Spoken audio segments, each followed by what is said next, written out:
제 소개를 드려야겠죠. 네, 저는 이제 열린문대를 위한 시민연대에서 활동하는 신재욱이라고 하고요.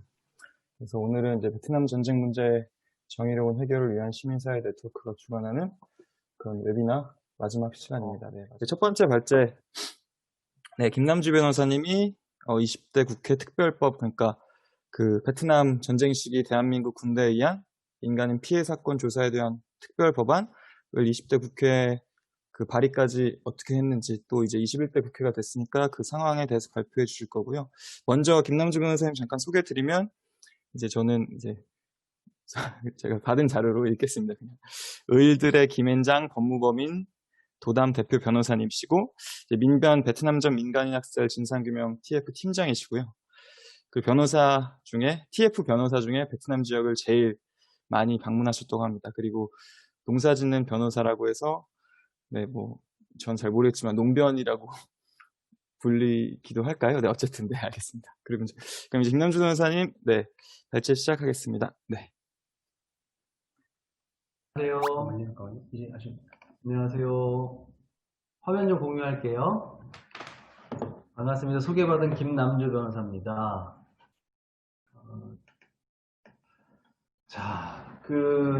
베트남 지역을 가장 많이 다녀온 변호사. 그래봐야 4번밖에 안 됩니다. 우리 민변 변호사님들이 그 지역에 많이 다니지 못하고 주로 자료로 정보를 취득했고요. 앞으로 계속 갈 예정인데 올해 또 코로나 때문에 가지 못해서 더 많이 갈 예정이고요. 우리가 이 베트남 학살 진상규명법을 지금 지난 20대 국회에서 발의했고 21대 국회에서 발의하려고 하는데, 왜 하려고 하는지, 그 다음에 발의해왔던 과정, 그리고 발의한 이 법안의 성격, 요 정도 제가 말씀드리면 될 것 같고, 아마 길어도 10분, 15분 이 정도일 것 같습니다. 최대한 좀 길게 해볼게요. 지금 법 제목은 베트남 전쟁 시기 대한민국 군대에 의한 민간인 피해 사건 조사에 관한 특별법안, 이렇게 돼 있어요. 그래서 이 법안이 올해 4월에 법안을 발의했었는데, 그때는 민간인이라는 글자가 빠져 있었거든요, 법 제목에. 근데 이번에는 민간인이라고 좀 더 특정을 해서 명확하게 하기 위해서 민간인을 넣어서 이제 발의를 할 예정이고요. 아직 누가 대표 발의를 할지를 확정짓지 못했기 때문에 여기 땡땡 의원으로만 돼 있습니다. 아직 이게 저희의 능력 부족이기도 하고, 저희 베트남 운동하는 우리 시민사회의 역량이 아직 이 정도라는 점, 또 국회의원들이 이 주제에 대해서 그렇게 적극적이지는 않은 것 같아요. 그러니까 베트남 민간인 학살에 대해서는 매우 관심이 있고, 탄아주머니가 국회에 오셨을 때도 많은 의원들이 와서 같이 공감하고 눈물도 흘리고 하는데, 구체적으로 이렇게 법안을 발의하자고 그러면 선뜻 나서는 의원이 없는 것 같습니다. 여기 제가 메모에 써놓은 거 보면, 그래서 아직 발의하지 못했고요. 지금 국회의원을 섭외 중인데, 올해 8월 달에 국회 국방위원회 소속 민주당 설훈 의원을 접촉을 했었어요. 설훈 의원이 직접 저희한테 관심 있다고 얘기한 건 아니고, 그 비서관이 관심 있어 해서 저희가 접촉을 했는데, 그 뒤에 본인이 정부가 반대하는, 정부가 조금 부담스러워하는 법안을 여당 거의 최다선 의원이 본인이 하기에는 좀 부담스럽다고 하면서 대표 발의를 조금 어렵다고 말씀하셨거든요. 그래서 우리는 믿고 있었는데 거기서 이제 한번 좌절했고요. 두 번째는, 그러면 누가 발의하는 게 좋을까? 누가 대표 발의해 줄 수 있을까? 이거를 저희가 국회 내부에 있는 사람들이 아니기 때문에 이 정보는 국회의원이 가장 잘 알 것인데, 이 베트남 문제에 관해서 열심히 같이 활동을 해왔던 윤미향 의원께서 그 부분을 섭외해주면 좋겠다라고 해서 저희가 찾아뵀어요.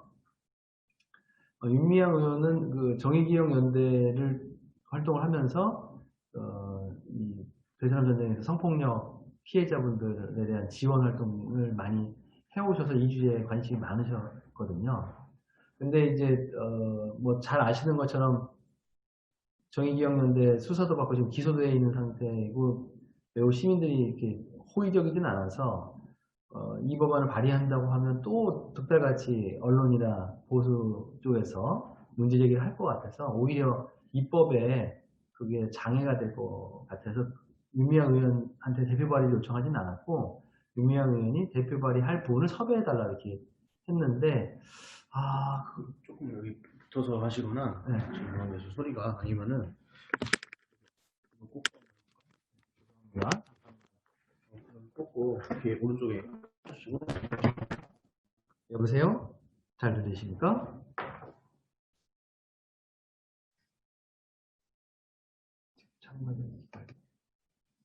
채팅을 한번. 어디 있어요? 거북이? 네, 채팅. 여기 채팅. 네, 오케이. 들리네요. 네.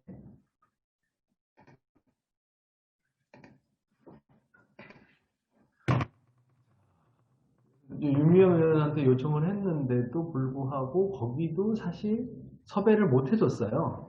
윤미향 의원이 한테 얘기했어요. 굉장히 진정 어린, 진정성 있게 들어주시고 같이 찾아보겠다 이렇게 말씀을 하셨는데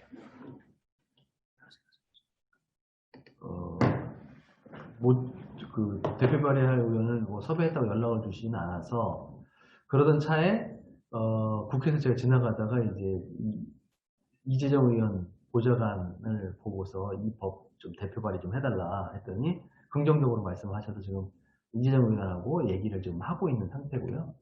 뭐 그런 상황인데 아마 뭐 확정적으로 대표 발의를 하실지 의원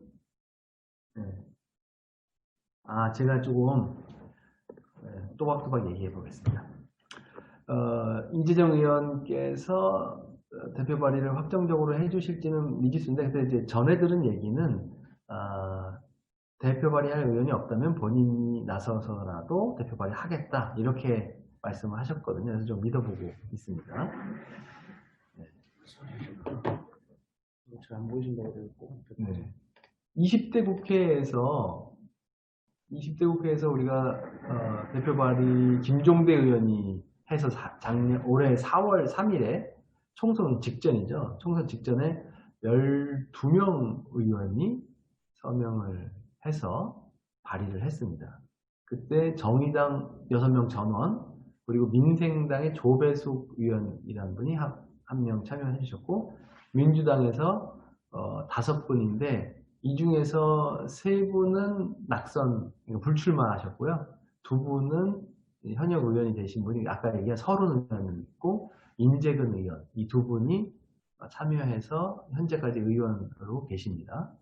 뭐 아까 얘기했던 이재정 의원이라든가 그리고 당연히 이분은 참여하지 않을까 생각하는 박주민 의원 이런 분들은 참여하지 않으셨어요. 그때 지역구 선거 때문에 많이 부담을 느끼셨는지 현역 의원들은 대부분 참여를 안 해주셨습니다. 4월 3일날 발의를 무리해서 한 거는 저희가 그래도 역사적으로 발의라도 한 것을 좀 남길 필요가 있다. 그리고 21대 국회에 가면 조금이라도 그 토대 위에서 더 쌓아 나가야지 뭐 21대 국회에 들어온다고 상황이 아주 우리한테 우호적이 될 건 아니다라고 생각했기 때문에 20대 국회에 발의를 했고요. 다행히 20대 국회에서 임시국회에서 이게 상정이 되었어요. 그러니까 뭐 상정해서 법안심사 소위로 넘어갔지만 임기 만료로 폐기되긴 했습니다. 그렇지만 전문위원회 검토보고서가 제출됐고 4월 임시국회에서 관련 이제 국방위원회에서 관련 논의가 있었습니다. 검토 보고서가 있는데 이거 한번 보실까요? 제가 넘겨보겠습니다. 제가 공유했던 자료 중에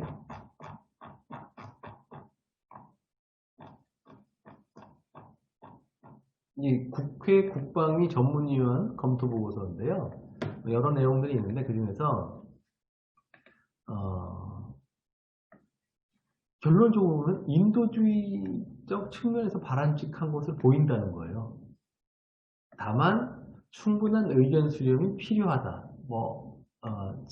이 전문위원은 굉장히 자기들이 결정할 문제는 아니고 조언을 하는 사람들이기 때문에 대부분 이렇게 충분한 의견 수렴이 필요하다 이렇게 결론을 냈거든요. 근데 부정적이진 않아요. 뉘앙스가 인도주의적 측면에서 바람직한 것을 보인다. 그래서 저는 사실 조금 놀랬거든요. 이렇게 제가 본 검토 보고서 중에서는 상당히 긍정적인 톤으로 작성돼 있어서 놀랬고 되게 반가웠습니다. 왜 바람직하냐면 피해자들이 지속적으로 요구하고 있는데도 불구하고 여전히 정부 차원의 공식적 조사와 사과, 배상 등이 이루어지지 않고 있다. 그리고 진상조사와 명예회복을 추진하고자 하는 이 제정안이 인도주의적인 측면이 있다 이렇게 보는 거고요. 근데 국방부 등이 이제 입장이 다르다는 점 등을 고려해야 된다는 거고요. 그래서 각 그 관계 부처, 외교부, 그 다음에 국가정보원, 국방부 이렇게 입장을 한번 살펴보겠는데요. 외교부는 매우 부정적이에요.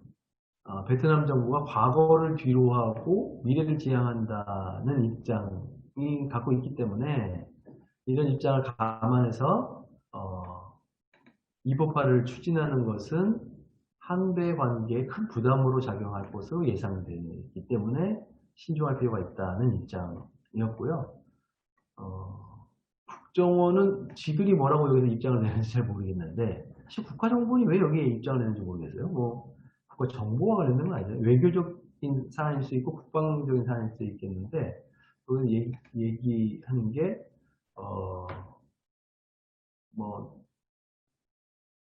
베트남의 협력을 바탕으로 해야만이 명확한 공정하고 명확한 진상규명이 가능한데 현재까지 이런 논의가 있다고 보기는 어렵다. 그래서 아직 여건이 안 된 상황에서 하는 거는 외교관계의 부정적 영향 등 국가안보에 중대한 이익을 해칠 우려가 있다. 외교부보다 더 좀 센 톤이거든요. 이게 신중할 필요가 있다는 건데 국가정보원은 국가안보에 중대한 이익을 해칠 우려가 있다는 입장을 이렇게 냈어요.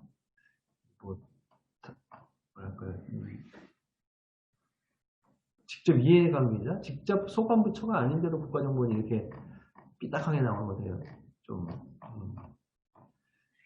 맞지 않는다 이런 생각이고요. 그 다음에 국방부는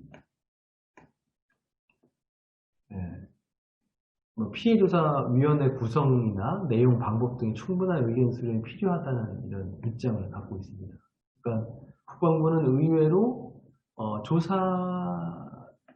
이런 진상조사법에 대해서는 불필요하다거나 아니면 우리 국익을 해할 것이라는 의견을 내진 않았고 이런 이제 위원회 구성 등 이 절차 관련된 내용들에 대해서만 이제 구체적인 의견을 제시했었습니다.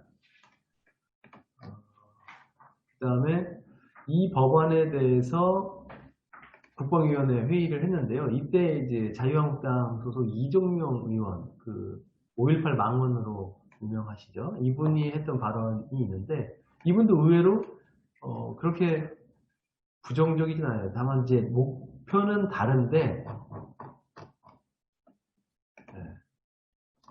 한번 제가 볼게요. 이제 첨부 2고 페이지는 25페이지인데, 이종명 의원이 이제 국방위원회 속기록을 보면은, 정말 학살이 있었다고 확인되면 이건 인도주의적인 측면에서 조치가 있어야 된다. 이거에 대해서 자기는 이제 동의한다는 거예요. 그리고 하지만 이제 진상조사도 제대로 하지 않았는데 지금 뭐 우리 시민단체, 우리 한배평화재단 등이 활동을 하고 있다는 건 정말 자기는 문제라고 생각을 표현했고요. 그리고 또 다른 한편에서는 참전군인 또는 전우회가 진상조사를 수년째 국방부에 요구를 하고 있다고 지금 밝혔어요. 저희들이 몰랐는데 참전군인 또는 전우회가 이렇게 국방부에 요구를 하고 있나 봅니다. 그랬더니 뭐 정경도 장관은 이건 뭐 외교적으로 굉장히 민감한 부분이라고 생각해서 이 법 취지를 잘 이해하고 또 뭐 충분히 고려해서 진행해 나가겠다 해서 두루뭉술 답변을 했고요. 이정명 의원은 다시 이게 그냥 방관하지 말고 좀 더 적극적으로 국방부가 나서 사실 확인을 해야 된다. 아주 강하게 진상규명이 필요하다는 얘기를 하고요. 근데 뉘앙스가 다르죠. 피해 조사가 아니라 진상을 규명하고 사실을 확인해야 된다. 그리고 그런 대책을 우리 국방부 차원에서 대비를 하고 있어야 된다. 그러니까 학살 사실이 조사를 통해서 드러나지 않도록 학살 사실이 없었다는 결론을 낼 수 있도록 국방부 차원에서 충분한 대비를 하고 있어야 된다라는 게 제가 그냥 해석한 그 행간의 의미가 아닌가 생각이 들고요.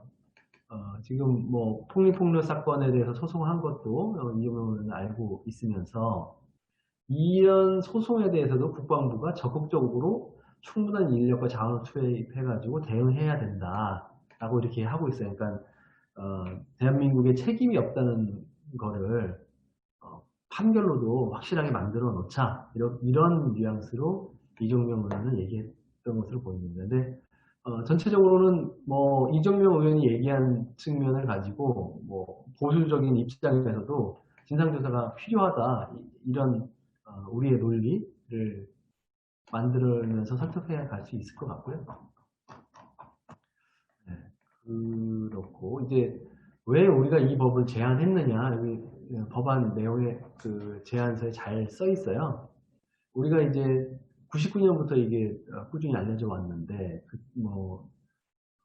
근래에는 시민평화법정에서 이것이 인정하고 사과 피해배상을 요구하는 그런 판결이 내려졌고 그 다음에 베트남 피해자들이 직접적으로 지금 진정을 제기했고 더 구체적으로 소송까지 제기한 이런 상황인데 우리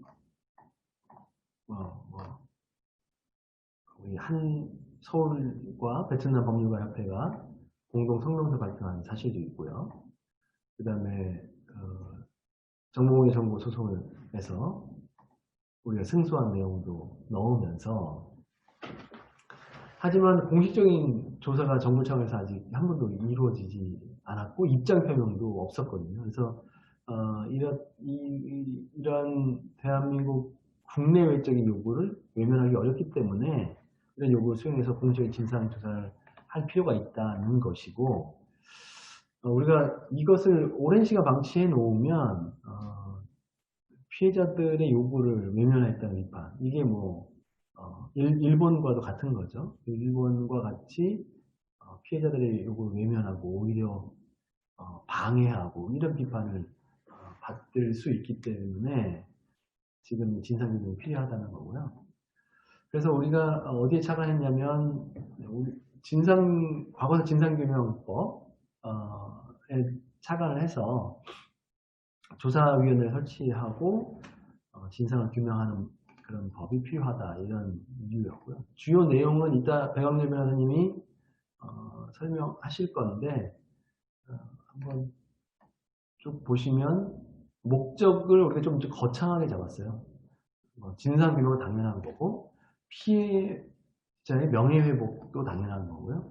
그 뒤에 보면 이제 한국과 베트남 사이에 인권과 평화를 바탕으로 한 미래 유대를 수립하는 것을 목적으로 이렇게 좀 크게 잡았고요. 이따 뭐 말씀하시겠지만 민간인의 정의에 대해서 조약에 따라서 그 민간인 정의를 했고요. 위원회는 국무총리 소속으로 두도록 했고요. 이게 이제 실무조사단을 두어서 조사를 지원하고, 그다음에 뭐 베트남의 주권을 존중해야 되는 규정을 두었고요. 진상규명과 진상규명 불능 결정을 하고 종합보고서를 작성하도록 했는데, 종합보고서에는 피해자의 피해 사항 뭐 등등을 하는데, 여기에 맨 마지막에 피해와 명예를 회복하기 위한 조치 등 관련 권고를 포함하도록 했습니다. 이따 자세히 한번 살펴보시면 될 것 같아요. 네.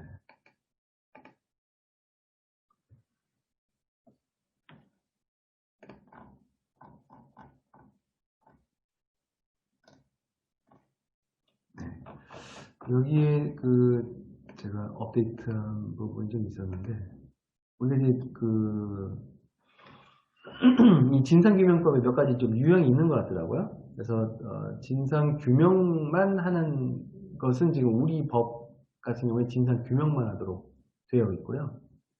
5.18 유공자 예우법에는 보상 지원에 관한 내용이 주로 들어 있습니다. 그 다음에 5.18 배상법이 따로 있는데, 거기는 배상을 주로 되어 있고, 그다음에 사회적 참사 법인 사참위법이라고 하는 그 법에는 진상규명을 주로 담고 있어요.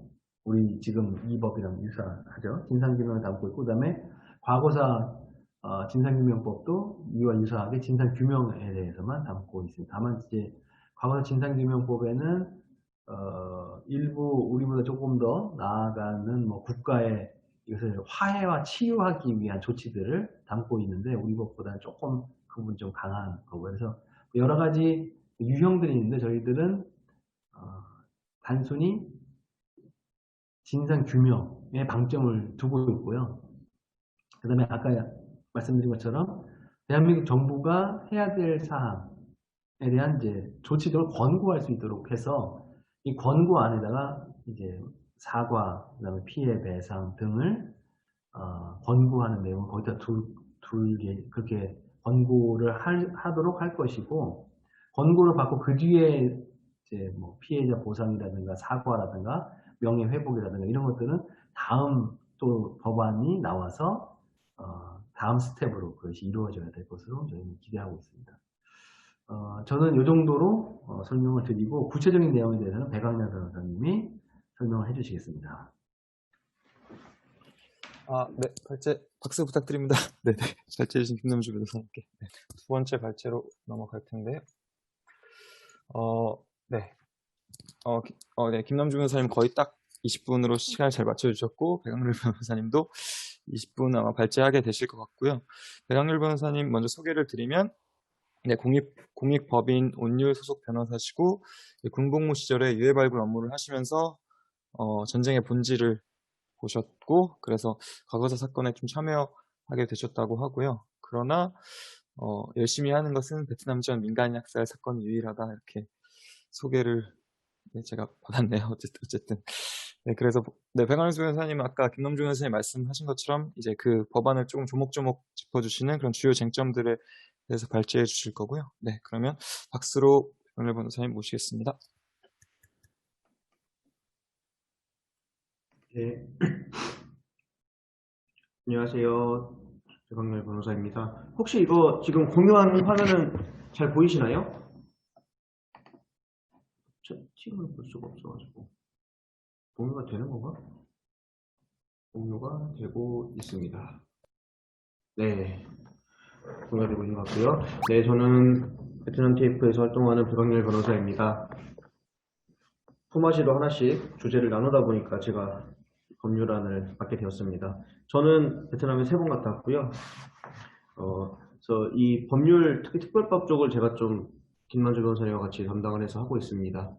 그래서 이 법을 제가 지난 국회 때 이제 발의했던 내용을 한번 소개를 하고, 그 다음에 그 국방부 검토보고서에서 특별히 지적한 사항들, 그리고 이제 거기에다가 저희가 좀 내부적으로 논의를 해서 수정한 내용, 내용들을 간단하게 소개를 해드리려고 합니다. 사실은 자세한 내용들은 좀 안에서 보시면 될 것 같아요. 보내드린 자료를 보시면 될 것 같아서.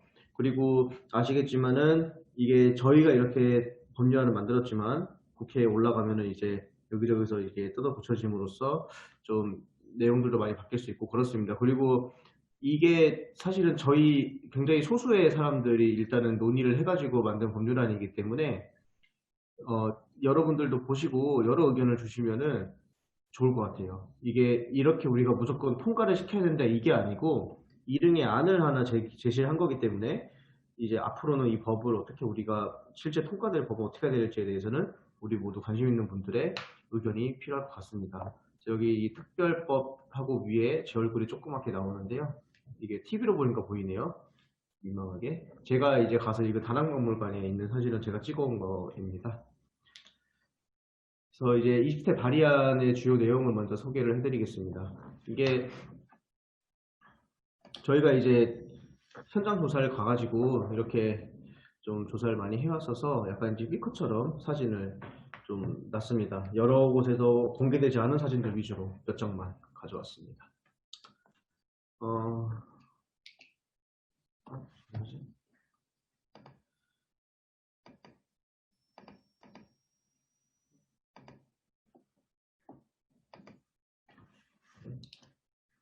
그래서 이거 목적은 아까 제가 김남준 원사님이 말씀하셨으니까 그냥 넘어가겠습니다. 그래서 이게 이제 저희 법률안에서 이제 정의가 사실 제일 중요한 게 저희 지금 국가배상 소송에서도 지금 계속 이제 정부에서는 주장하는 것처럼 민간인이 뭐냐, 민간인의 정의가 뭐냐, 그리고 그 중에서 피해자를 뭐라고 정의할 수 있냐. 사실 이게 가장 첫 번째 권리입니다. 이제 주로 하는 얘기들이 저 사람들은 민간인이 아니었다. 설사 민간인이었더라도 적군에게 동조된 세력이기 때문에 뭐 적이나 다름없다 이렇게 얘기를 해요. 그런데 저희가 그래서 이 법률안에서는 이제 우리 국제사회에서 합의된 이제 그 제네바 1유정서에서 3협약 1유정서에서 정하고 있는 그 민간인 그 조항을 따왔습니다. 그래서 이 민간인의 그 정의 규정을 지금 저희가 그 제네바 협약 제1유정서에서 민간인으로 정의되는 사람을 말한다 이렇게 해놨는데 이게 이제 그 실제 이 조약 규정을 보면은 이제 네거티브 규정이라고 해가지고 이제 민간인이 아닌 사람들을 쭉 열거를 해요. 그리고 그게 아닌 다른 사람들은 전부 다 민간인이다 이렇게 얘기를 합니다. 그래서 이거 지금 저희가 그 첨부해서 드린 자료의 26페이지 첨부 3이라는 자료에 이 내용들이 있습니다. 근데 아마 이거는 이렇게 법률이 통과되지는 않을 것 같아요. 이렇게 두는 규정을 저는 못 봐가지고 그래서 아마도 이거는 조금 민간인을 구체화시키는 규정으로 국회에서 이제 통과될 때는 밖에서 나갈 겁니다. 그래서 이런 내용들을 담아야 되겠죠. 근데 뒤에 보시면 아시겠지만은 이렇게 담으면은 너무 길고 난삽해요. 그래서 아마도 이렇게도 안 될 거고 조금 서로 좀 가장 첫 번째로 합의를 거쳐서 민간인의 정의를 아마 정해서 나갈 것 같습니다. 그 다음은 이제 피해자입니다. 피해자는 이제 그 전쟁 시기에 그 대한민국 군대의 작전이나 아니면은 이제 작전의 기회에서 행한 대한민국의 군인의 행위, 그러니까 그걸로 인해서 죽었거나 시체를 훼손당했거나 행방불명, 뭐 안매장, 상해, 성폭행, 도금, 가혹행위, 그 밖에 중대한 인권침해를 당한 민간인을 피해자라고 규정했습니다. 그리고 이 피해자의 유족들까지 규정을 해놨습니다. 특히 저희가 이게 얘네들이 하는 얘기가 우리가 이게 군사작전에서는 이렇게 쓸 리가 없다. 혹시라도 일반 군인들이 일탈행위로 그런 행위를 일부 개개인의 일탈행위를 했을지 모르겠으나 우리가 절대로 우리는 작전 중에 했던 적이 없다라고 얘기하고 있기 때문에 그 부분도 다 같이 포섭하기 위해서 이제 작전의 기회에 행한 대한민국 군인의 행위를 포함한다. 이렇게까지 규정을 했고요. 그 다음에 이제 다른 부분들은 뭐 이해가 되실 겁니다. 특히나 뭐 사체훼손 같은 경우에는 이제 저희가 지난 시민복장에서도 다뤘던 한의 사건 같은 경우에도 이제 다 죽인 다음에 저녁 새벽에 다시 군인들이 돌아와가지고 빌도저로 다 밀어버렸다고 이런 얘기들을 해요. 저녁인가요? 어쨌든 그런 얘기를 해요. 그래가지고 이제 사체훼손도 저희가 넣었고 성폭행은 이제 뭐 워낙 이게 좀 많이 있었던 것 같아요. 실제로 그래서 전시 민간인 성폭행으로 처벌받은 판례들도 저희가 찾고 그랬거든요. 그래서 그런 것들을 넣었습니다.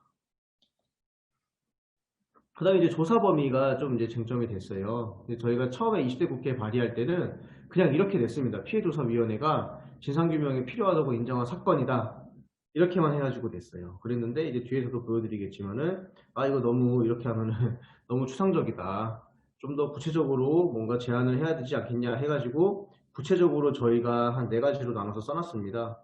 아마도 이것도 뒤에서 말씀드리겠습니다. 이렇게 통과가 될까라는 생각을 좀 저는 하고 있습니다. 그래서 이제 이 법은 아까 김남주 변호사님도 말씀해 주셨다시피 이 일단은 진상규명을 하는 법입니다. 이걸 가지고 무슨 뭐 피해 보상을 한다거나 뭐 이제 가해자를 처벌한다거나 이런 법은 아닌데, 그래서 가장 핵심이 되는 게 이 피해 조사를 누가 할 거냐. 이 피해 조사 위원회와 그 다음에 이 위원회가 어떻게 일을 하냐, 조사 업무를 어떻게 하냐, 이 2가지가 제일 큰 내용이 됩니다. 그래서 이 위원회의 업무를 이렇게 저희가 규정을 했습니다. 그래서 네. 총 안 들리시나요?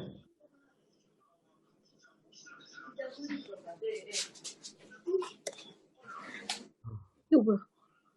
오디오가 역시. 네, 그래서 저희 그 위원회 업무를 이제 이렇게 하는데 한 9가지를 처음에 규정을 했습니다. 그래서 그중 대표적인 것들만 이렇게 4가지만 제가 소개를 해드리겠습니다. 그래서 당연히 진상조사와 관련된 사무가 있어야 될 거고요. 그 다음에 진상조사 결과에 따라서 뭐 진상 규명을 했다, 규명할 수 없다 이런 결정을 하는 업무. 그 다음에 보고서를 작성해서 이제 이 상황을 밝히고 공표하고 대한민국 정부에게 어떤 일들을 너희들이 앞으로 이런 일이 발생하지 않도록, 또 이미 피해자들에게 어떤 책임 있는 행동을 해야 된다라는 권고를 하는 그런 내용들을 업무로 규정을 해놨습니다. 그래서 이제 위원회의 구성은 이제 뭐 7명의 민간인 위원으로 두고, 뭐 이제 위원은 좀 이것도 저희가 좀 이제 추상적으로 좀 규정을 했었어요. 그래서 위원회 보통은 이제 저희가 지금도 우리 공수처장 같은 거 보시면 아시겠지만 이걸 누가 추천할 거냐가 되게 중요한 그런 건데, 저희가 그냥 법조계, 학계, 인권, 시민단체, 정부기관의 추천을 받은 인사 중 이렇게만 좀 추상적으로 정했습니다. 그랬더니 이제 역시나 이제 이거는 이렇게 하면 안 된다 이렇게 들어와가지고 이것도 뒤에서 말씀드리겠지만 수정을 했습니다. 그래서 위원회는 3년 동안 활동을 합니다. 그리고 한 번에 한해서 1년 이내 연장을 할 수 있도록 그렇게 정해놨습니다. 그러니까 4년 동안 한시적으로 활동을 하는 위원회다, 그렇게 생각하시면 될 것 같습니다. 그래서 이 위원회가 아까도 보여드렸지만은 위원회 7명이죠. 우리 다른 위원회들도 보시면 아시겠지만 그 밑에 이제 실제로 실무 업무를 할 그 실무조사 지원단을 두도록 했습니다. 그래서 이거는 위원회 전체가 30명 미만으로 두도록, 30명 이하로 두도록 직원을 두도록 했기 때문에 이 실무 지원단도 그 범위 안에서 꾸려질 예정입니다. 통과된다면요. 그래서 이 위원회의 업무는 일단은 피해 조사를 하게 되는데요. 이 피해 조사 같은 경우는 이제 신청을 받아서 하거나 아니면은 직권으로 조사를 하거나 둘 중 하나의 경우에 이제 조사를 하게 해놨습니다. 그리고 이게 이제 피해 조사, 진상 조사 신청이 들어온 사건들 중에서 뭐 피해자거나 아니면은 피해자가 아니더라도 내가 이 사실을 알고 있다 라는 사람들이 이제 신청을 할 수 있도록 해놨어요. 근데 그 사람들이 신청을 받았을 때 이게 그냥 이 서류상으로도 명백하게 거짓이다, 아니면은 이미 뭐 이거는 아닌 것 같아요, 아니면은 민간 학살 사건이 아니거나 뭐 그런 경우에는 각하할 수 있게 해놨습니다. 이제 각하 대상이 아니면은 다 조사를 일단은 조사 개시 결정을 해서 조사를 하도록 그런 식으로 좀 규정을 해놨습니다. 조사의 방법들은 여러 가지들이 있는데요. 뭐 이제 조사 대상자라든가 그러니까 가해 군인이겠죠. 아니면은 참고인들에게 진술서를 받거나 아니면은 진술을 받는 거. 근데 이게 만약에 이 사람이 진술을 해달라고 저희가 요구를 했는데 진술을 안 한다. 그러면은 이제 이 법에 따라서 동행명령장을 발부받아서 동행명령을 할 수 있습니다. 그래서 데리고 가서 진술을 들을 수가 있습니다. 그 다음에 이제 뭐 이 사람들에게 출석 요구하거나 뭐 이렇게 할 수 있고, 또 이 기관, 관계 기관이나 시설, 단체 이런 곳에서 보관하고 있는 이 민간인 학살 사건을 조사하거나 조사하는 데 필요한 자료나 물건이 있다면 그걸 제출하라고 요구하고 이 위원회에서 그걸 보관하고 있을 수가 있게 규정을 해놨습니다. 그리고 이제 이런 기관들에 대해서 사실 조회를 할 수도 있고, 뭐 감정, 실질 조사 이런 것들을 통해서 진상 조사를 하도록 그렇게 규정을 해놨습니다. 그래서 이제 이런 진상조사들이 진행이 되고 나서 이제 조사가 종료가 되면은 이제 결정을 두 가지로 합니다. 하나는 진상규명 결정, 그러니까 진상이 규명이 됐다. 실제로 민간학살 사건이 있었다라든가 아니면은 없었다. 아니면은 있는지 없는지 없었다, 있었다 이런 결정을 하게 되고 그 다음에 그게 아닌 경우에는 진상규명 불능 결정이라는 것도 하게 됩니다. 이거는 이제 알 수가 없다는 거예요. 우리가 현재 조사를 했지만은 실제로 있었는지 없었는지 증거가 부족해서 아니면은 어떤 다른 이유로 뭐 우리가 뭐 현지에 가지 못했다든가 베트남 정부가 협조하지 않았다든가 뭐 이런저런 이유로 진상규명을 할 수가 없었다라고 불능 결정을 할 수 있게 돼 있습니다. 그리고 이제 위원회는 이런 것들을 매년 대통령과 국회에 보고를 하게 하고 활동 종료 시에는 이제 종합보고서를 대통령과 국회에 제출하도록 하고 있습니다. 근데 이 종합보고서에는 그래서 저희가 이제 여러 가지 사건의 진상, 뭐 피해자의 피해 상황, 뭐 사건의 발생 원인 이런 것들을 다 넣게 돼 있고 특히 이 9가지 정도의 권고를 대한민국 정부에게 하는 권고를 포함하도록 하고 있습니다. 그중 이제 대표적인 것만 몇 가지 말씀드리면 피해자에 대한 피해와 명예를 회복하기 위해 대한민국 정부가 취해야 될 조치, 조사 결과 진실이 밝혀지지 않은 사건과 그 피해자 및 희생자에 대해서 대한민국 정부가 해야 할 조치, 진상규명 사건의 재발을 방지하기 위해 대한민국 정부가 하여야 할 조치 등을 권고하도록 하고 있는데요. 사실 이게 두 번째 이 조사 결과 진실이 밝혀지지 않은 사건에 대해서 정부가 해야 될 조치는 아마도 실제 국회에서는 좀 논란이 될 것 같아요. 우리가 뭘 해야 돼? 아마 그런 얘기가 있을 것 같습니다. 아마 그런 예상이 됩니다. 저는. 그래서 이런 것들을 담아놨습니다. 종합보고서에서 밝히도록.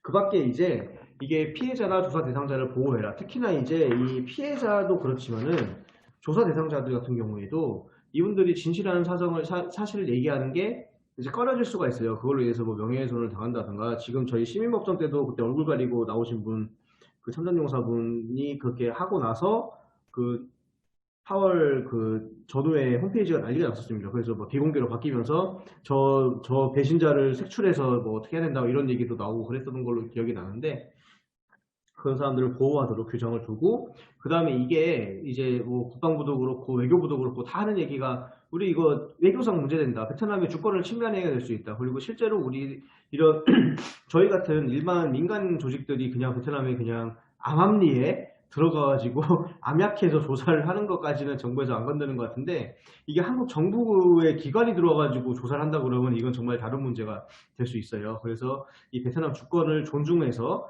항상 우리가 가서 현지 조사, 베트남 가서 조사하고 이럴 때는 베트남 정부의 승낙을 받도록 하거나 이런 그 주권 존중하는 그런 규정들을 뒀습니다. 이거는 사실은 없어도 당연한 거긴 해요. 근데 일단은 이런 규정들도 넣어놨습니다. 그래서 이렇게 해서 발의를 했고요.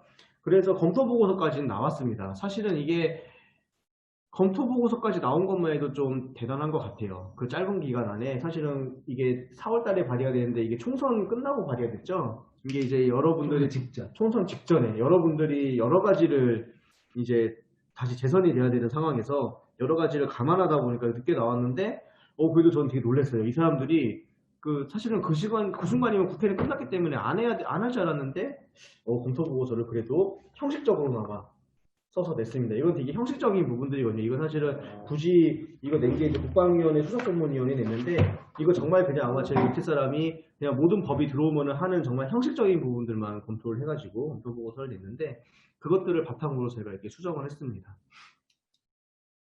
일단 조사 범위는 좀 구체적으로 열거하는 게 필요하겠다 해가지고 저희가 정말 구체적으로 열거를 했습니다. 구체적으로 열거를 하다 보니까 원래 이런 게 은근히 좀 적당히 추상적으로 넘어가는 게 사실은 제일 이제 문제가 안 생기게 법률안에 통과만을 목적으로 생각하면 문제가 안 생기게 하는 건데 이게 또 너무 구체적이에요. 그래서 일단 1호 같은 경우에 여기 나와 있는 이 정도는 저는 뭐 크게 문제는 없을 것 같아요. 근데 이제 또 저희가 폭리폭로 사건을 이렇게 특정을 했습니다. 이건 이제 워낙 증거도 많고 저희가 지금 소송도 하고 있고 이렇기 때문에 일단은 특정을 했는데 아마 이거는 빠질 수도 있을 것 같아요. 왜 이것만 또 개별 사건을 이렇게 넣냐 이런 게 또 논란이 될 수 있겠다라는 생각이 저는 듭니다.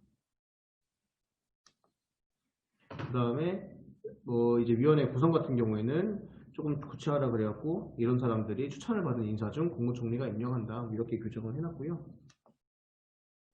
그다음에 이제 국방부에서 이제 군인이나 군사 분야 전문가를 추가해야 된다. 위원 중에 그거를 꼭 넣어야 된다라고 얘기를 해가지고 넣어놨습니다. 이게 뭐 본인들에게 유리할 거라고 생각을 한 건지 뭔지 모르겠는데, 네, 뭐 저희도 좋죠. 뭐 저희도 좋다고 생각에 넣습니다. 그리고 이제 뭐 연장시 뭐 국회 대통령도 보고를 해라 이런 얘기도 있었고요. 그 다음에 직권조사 대상을 명확히 규정을 해야 된다라는 내용이 있어요. 이게 이제 다른 법을 보면은 이제 그 직권조사를 할 때 그게 이제 위원회에서 자체적으로 결정하는 거다 보니까 이걸로 인해서 오히려 약간 뭐 사회적 좀 분란을 일으키거나 그 자체로 되게 좀 문제가 될 수 있다. 그래서 오히려 위원회 활동에 방해를 받을 수 있다. 이렇게 지금 제안을 해요. 검토보고서에서. 그래서 이제 뭐 진화입법이나 5.18법 같은 경우에도 뭐 좀 직권조사에 대해서 조금 대상을 명확했다라고 하는데, 뭐 검토보고서 보시는 분들은 그러겠지만은 저는 잘 모르겠어요. 뭐가 구체적으로 해놨다는 건지. 어쨌든 그래서 이거는 저희가 반영하지 않았습니다. 그냥 내비뒀고 나중에 이제 국회에서 조금 더 서로 좀 얘기를 해보고서 좀 봐야 될 것 같아요.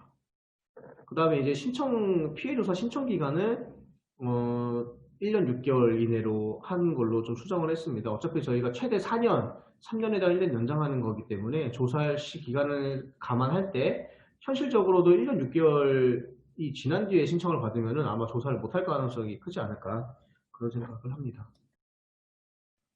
그 다음에 이제 이거는 검토보고서에는 없던 내용이었는데 이게 저희가 이제 피해조사 신청을 받으려면 피해자들에게도 받게 될 텐데 베트남에 계시는 피해자분들로부터 이 신청을 받을 수 있다라는 그 염두에 뒀어요. 그거랑 그 다음에 미국이나 아니면 다른 나라에 나가 있는 사람들로부터 신청을 받을 수 있겠다. 그래서 대한민국 제외 공간에도 신고처를 설치할 수 있도록 그런 규정을 뒀습니다. 그리고 이제 신청자가 한국인이 아닐 수도 있잖아요. 그래서 그 베트남 사람이라거나 아니면 미국인일 수도 있고 그런 사람들인 경우에는 그 나라 언어로도 결정문을 통지하도록 그렇게 해놨습니다. 그래서 제가 일단은 준비한 거는 그 법률안에 정말 그 기본적인 내용들은 이 정도입니다. 이게 그 밖에 것들도 다 같이 얘기를 하면 좋겠는데 이제 시간 문제도 있고 그래가지고 제가 또 일단 이 정도로 했거든요. 그래서 좀 더 뭐 보충하실 거 있으세요? 보충하실래요? 아니 뭐 저하실까요? 보충이요? 많이 설명해 주셔가지고 그다음에 저기 한번 그 권고사항 쭉 말씀해 주셨나요? 네, 아까 권고는 저희가 특별히 수정을 안 해서 그래서 이게 지금 법률안은 이건 이면지예요. 이렇게.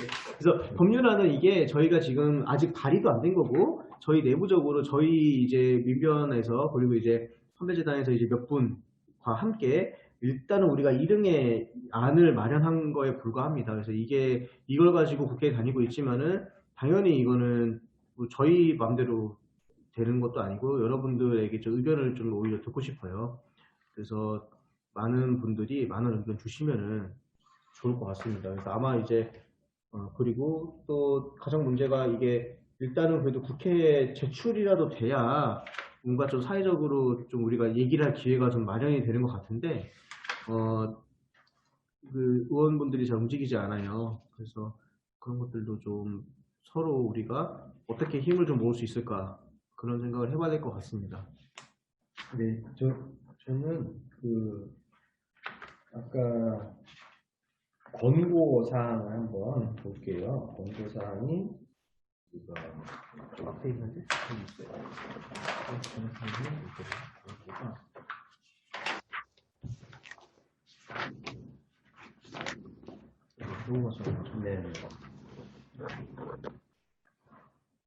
네, 종합보고서에 이제 권고사항 포함해야 되는데 그 내용이 이렇게 돼 있어요. 피해자에 대한 피해와 명예를 회복하기 위하여 대한민국 정부가 하여야 할 조치.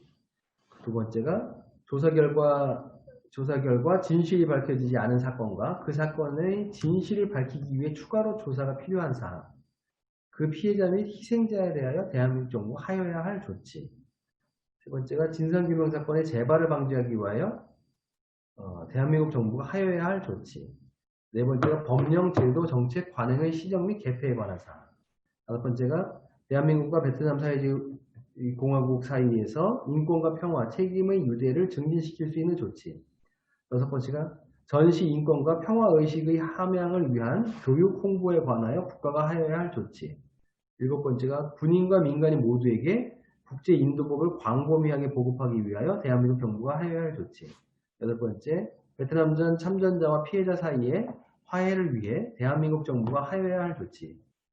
9번은 그 밖에 필요한 조치 이렇게 되어 있거든요. 그래서 여기에 그 권고 사항에 상당히 많은 내용을 담아놔서 이게 실제 이루어진다면 그 다음 스텝, 뭐 피해 배상, 그 다음에 화해를 위한 조치 이런 것들이 법적으로도 더 강화되는 2차 입법이 될 수 있지 않을까 이런 생각을 하고 있습니다. 그 정도 하면 될 것 같아요. 네, 그럼 어이씨. 상계도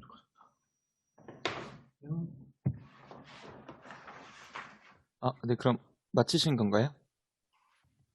네, 이제 아, 네네. 끝났고요.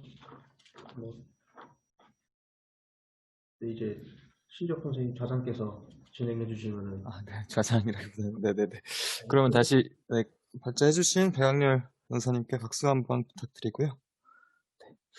그래서 이제 저희 질문을 해야 되는데, 제가 자꾸 제 사회 경험이 없다 보니까 자꾸 놓치게 되는데, 그 질문을 뭐 올려달라고 말씀드렸었는데, 혹시 뭐, 심화정, 선생님이나 뭐 저번에 참여하셨던 분들은, 지난 1, 2차에 참여하셨던 분들은 아마 이제 다 아실 것 같은데, 혹시 뭐 질문이 있으시면 이제 손들기 기능을 이용하시거나 아니면 채팅창에 그 질문을 남겨주시면 네, 그 제가 정리해서 좀 두 분 발제자분들께 전달 드리도록 하겠습니다. 그러면 일단 남겨주시고 제가 지금 질문이 한 4개 정도, 3개 정도 들어와서 그거 정리해서 조금 이제 발제자분께 질문 드리도록 하겠습니다. 네, 제가 자꾸 말이 꼬이네요. 네, 양해 부탁드립니다. 그래서 첫 번째는 이제 김남주 변호사님 발제하실 때 2가지 질문 나왔는데요. 조금 서로 다른 내용인데 이제 아까 발제 중에도 말씀하셨었는데 이제 민간인에 대한 규정에 대해서 민간인을 뭔가 특정하면 그 민간인이 자격이나 범주를 둘러싸고 열전을 벌이게 되는 게 아닐지 이런 거 관련해서 사실 좀 발제 과정에서 답변이 있긴 했었는데 조금 더 구체적으로 말씀해 주시면 좋을 것 같고요. 그리고 네, 그 김남주 변호사님이 공유해 주신 문건 6쪽에 4-가 내용에 성폭행, 전시강간이 들어가 있는데 군사재판에서 한국군이 전시강간으로 재판받은 사실이 있는지 구타나 상해가 아니라 그런 게 좀 궁금하시다고 합니다.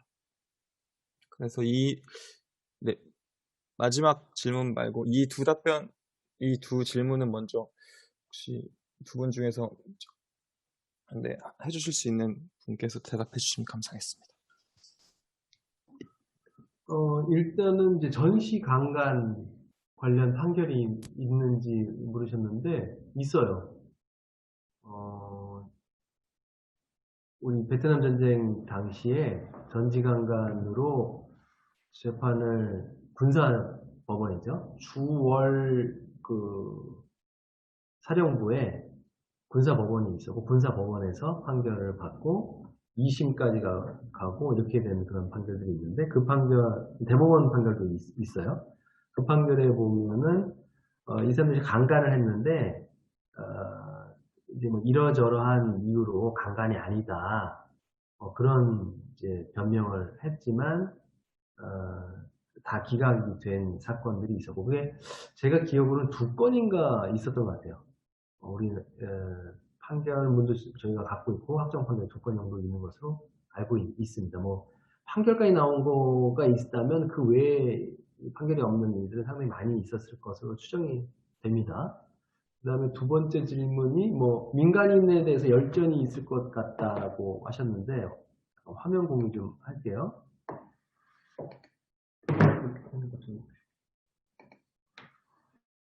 제가 아까 근데 저는 그렇게 이 부분이 논란이 있을까는 저는 조금 의문이에요. 왜냐하면 여기 제 발제문인데 민간인 정의를 제네바 의정서를 기준으로 하도록 했거든요. 근데 제네바 의정서 제1의정서는 민간인에 대해서 명확한 정의를 이렇게 두고 있거든요. 그래서 뭐 제3협약, 이게 제네바 제3협약인데 제3협약의 사족이랑 가나다 바, 그리고 이 의정서 43조에 언급된 자들을 뺀 나머지가 민간인이라는 거예요. 그러니까 민간인 아닌 사람을 따다닥 특정했고 이 사람들 뺀 나머지는 민간인이다. 그리고 어떤 사람이 민간인인지 의심스러우면 민간인으로 간주한다. 이렇게 되어 있어요. 그러면 여기서 얘기하는 제3협약 4조 1항 가나다 바 한번 볼까요? 이게 제네바 3협약 4조 1항인데 여기 보면 가는 쉽게 말하면 군대 구성원이에요. 가항은 남옥은 민병대의 구성원이라고 보시면 돼요. 민병대인데 그냥 민병대가 아니고 지휘자가 있어야 돼요. 그 다음에 뭐 민병대라는 이렇게 식별 표지, 뭐 옷을 입고 있다거나 뭐 완장을 찾다거나 뭐 그런 거고요. 이 사람들이 공공연하게 무기를 들고 있어야 돼요. 이런 조건을 충족한 민병대는 이제 군인이 아닌 거죠. 이 사람들은 전쟁법에 따른 군인의 전투원의 권리를 갖고 있는 거예요. 그 다음에 뭐 다는 한번 읽어보시면 될 것 같고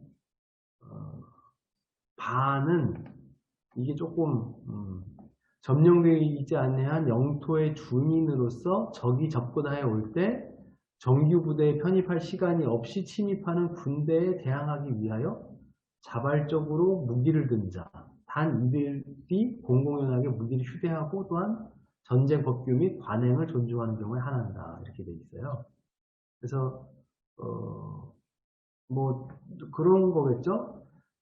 임진왜란 때 너무 일본군이 빨리 올라가니까 그때 이제 정규군에 편입하진 못했지만 일본군에 대항하는 그런 사람들, 다만 이 사람들도 공공연하게 무기를 휴대하고 전쟁 법규와 관행을 존중하는 경우에 한해서 이 사람들은 이제 전투원, 군인으로 분류가 되는 거고요. 이 사람들이 아닌 사람은 이제 민간인이 되는 거죠. 아까 여기서 보면 의정서 43조에 언급된 자들도 민간인이 아닌데 이 사람들은 어떤 사람인가 한번 볼게요. 43조는 군대예요. 충돌 당사국의 군대인데 이게 이제 지휘관 휘하에 있는 조직된 무장 병력, 집단, 부대 이런 사람들인 거죠. 그리고 충돌 당사국의 군대 구성원, 다만 이 중에서 의무 요원과 종교 요원은 제외하는 거고요.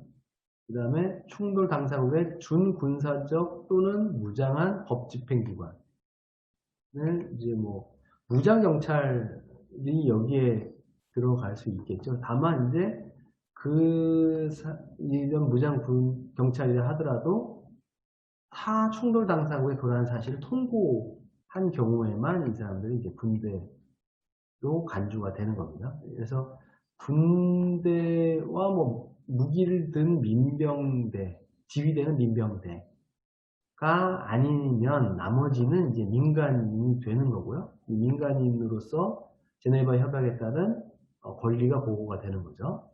그래서 저는 그렇게 뭐 민간인 정의에 대해서 이미 국제법적으로 정의가 되어 있기 때문에 아까 이제 협약에 있는 정의를 그냥 끌어서 인용만 하는 걸로 정의 규정을 끝날지 아니면 그 협약 내용을 그대로 그냥 쓸지 이것의 형식적인 차이만 있지 실제 내용은 아마 같을 거다. 민간인의 정의 규정은 이건 뭐 논란되기 좀 어렵지 않겠는가 이런 생각이 듭니다. 또 세 가지 얘기했는데 하나 질문이 뭐였죠? 네, 그 두 가지 제가 아까 말씀드렸는데 답변해 주셨고요.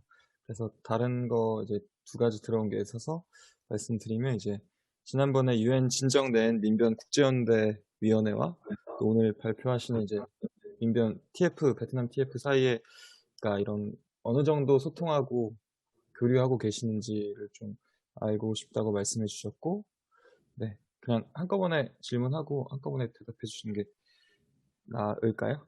네.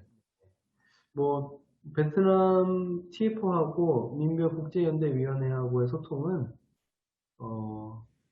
이 정도? 그러니까 이 행사를 하기 위해서 지난번 세미나 했잖아요. 이타건 변호사님이.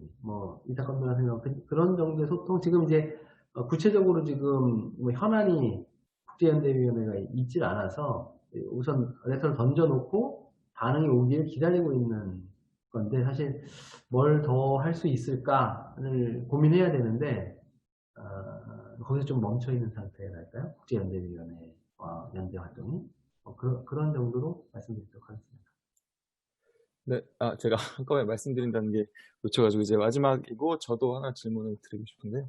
먼저 이제 이렇게 했는데 꿈쩍도 안 할 경우에 정부를 상대로 뭔가 문제 해결을 위해서 국제인권법이나 인도법 실행에 충분한 노력을 하지 않았다는 이유로 부작위 소송 같은 게 가능할지 보셨습니다. 질문을 해주셨습니다. 그 입법 부작위를 가지고는 소송을 할 수가 없죠. 지금. 입법 부작위를 위헌 소송을 할 수는 있겠죠?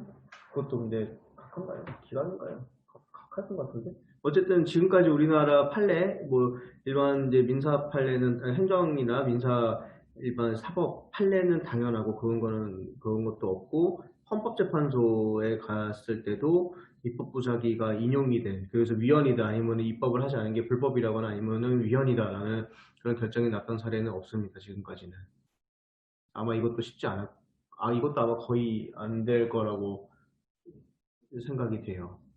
이거는 쉽지 않아요. 그러니까 저희가 뭔가 운동의 의미로서 해볼 수는 있는데 이게 실제로 법원에 받아들여질 거를 기대하고서 하는 거는 아마 쉽지 않을 것 같습니다. 옛날에 공부할 때는 다 이게 변호사 되려면 공부 무조건 하는 이게 이슈거든요. 그래서 한 8년 전에는 제가 정말 딱 치면은 컴퓨터처럼 나왔는데 기억이 하나도 안 나네요. 저도 생각해야 되는데 진정 입법 부작위와 진정 입법 부작위가 있고 등등등 이게 있는데 이제 그건 저희도 이제 기억에서 멀어져 있고요. 그러면 여기서 그러면 대한민국 정부가 국제인권법, 인도법 실행에 대해서 충분한 노력을 하지 않았다. 어떤 충분한 노력을 하지 않았다는 건가? 우리 이제 국제인도법에 보면은 이런 전쟁 범죄가 있을 경우에는 조사하고 기소할 의무 이런 게 있거든요. 제네바 협약에. 그 의무를 사실 충분한 노력을 하지 않은 거죠. 그러면 우리가 이제 이걸 촉구하면 수사하고 기소하라는 걸 대한민국 정부를 상대로 해야 돼요. 그게 이제 그걸 하지 않아서 손해를 받다 해서 손해배상을 구한다든가 아니면 그분들에 대해서 이제 가해 군인들에 대해서 형사 고발, 고소 등을 할 수가 있겠죠. 근데 그건 이제 굉장히 중요한 문제가 될 거예요. 이제 국제인권법, 인도법 제네바 협약에는 중대한 의무를 위반한 경우에는 형사처벌을 할 수 있도록 이렇게 돼 있고, 형사처벌에 대해서 관련 입법을 하도록 되어 있고, 아까 얘기한 것처럼 조사와 기소를 하도록 되어 있는데 상당히 논란이 될 것 같아요. 이거는 아마 참전 군인들 그리고 우리 내부, 베트남 여러 가지 이야기를 소통을 좀 해야 되는 문제가 아닌가. 지금 우리가 민사소송만 하고 있고 지금 이 법에도 형사처벌에 관한 조사라든가 형사처벌 촉구하는 거라든가 이 부분은 빠져 있거든요. 네, 참전군인들에게 어떤 사실을 인정하고 진상을 규명하기 위해서 처벌에 대해서 우리가 그냥 담고 있지는 않는데 그것까지 갈 것이냐 이것도 한번 얘기가 필요한 부분인 것 같습니다. 네, 답변 감사드리고요. 지금 질문을 많이 안 해주고 계신데요. 좀 혹시 뭐 사소한 부분이라도 하시고 싶은 부분이 있으면 손들기 기능이나 이제 채팅창에 남겨주시면 될 것 같고, 제가 질문을 하나 드리면 이제 올해 과거사정리기본법 이제 개정안이 되게 사실 지난 정권 때부터 계속 발의돼서 하다가 되게 우여곡절 끝에 발의가 됐는데, 이제 혹시 아까 좀 뭐 어떤 국회의원들 접촉했다 이런 식으로 말씀해 주셨는데, 좀 만약 지금 발의하신 분들께서는 좀 제정까지 가능성이나 좀 밟아야 할 과정 같은 게 있으면 좀 구체적으로 말씀을 해주실 수 있을까? 네, 질문을 드립니다.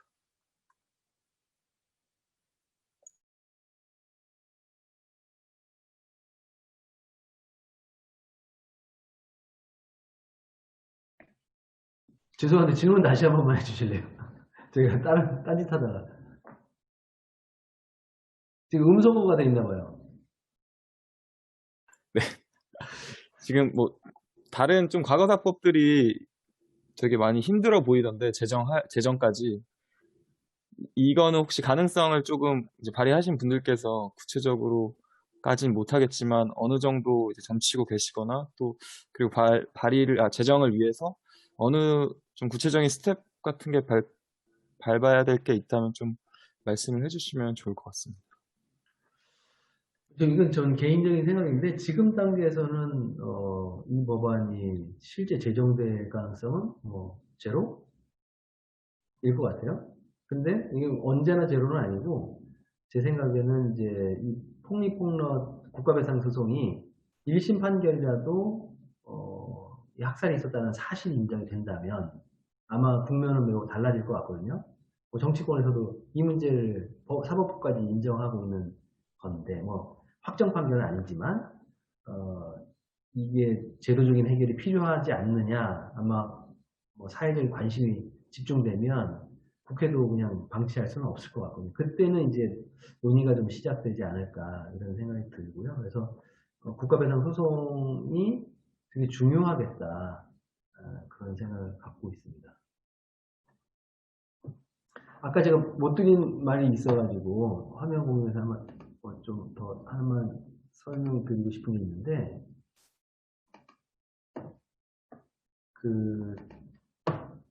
우리 사참위법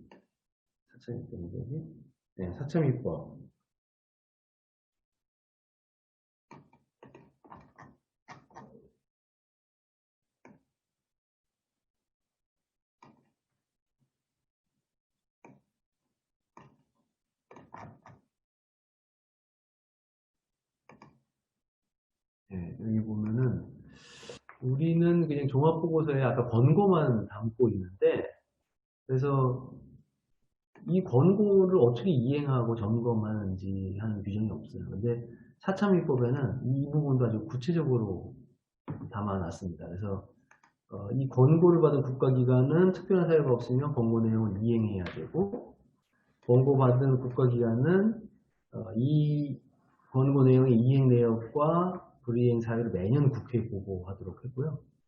국회는 이렇게 보고받으면 위진하다고 판단되는 경우에 개선을 요구하고 또 정당한 사유가 없으면 개선을 응해야 되고 등 이러한 그 권고 이행에 관한 이 꼼꼼한 규정을 두고 있는데 요번에 요 발표 준비하면서 발견해가지고 요 부분도 넣는 것이 적절하지 않는가 아직 발의가 안 됐기 때문에 그런 생각인데 한번 의견 주시면 저희가 반영하도록 할 계획입니다.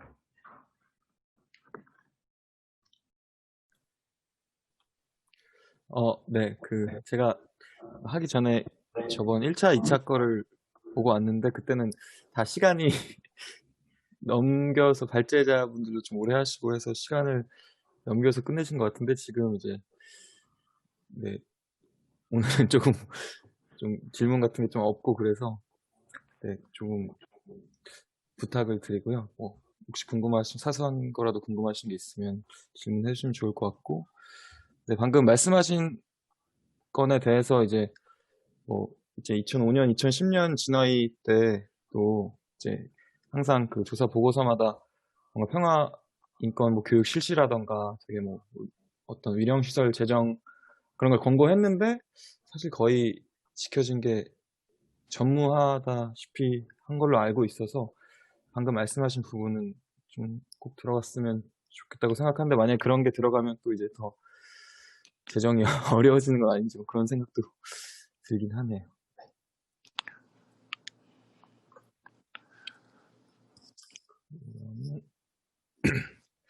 네, 네, 질문이 들어왔는데요. 네. 그래서 국방부나 정부가 보유하고 있을지 모를 베트남전 한국군 학살 관련 내사 자료가 공개될 수 있도록 하는 법안의 발의가 가능할지 질문을 해주셨습니다.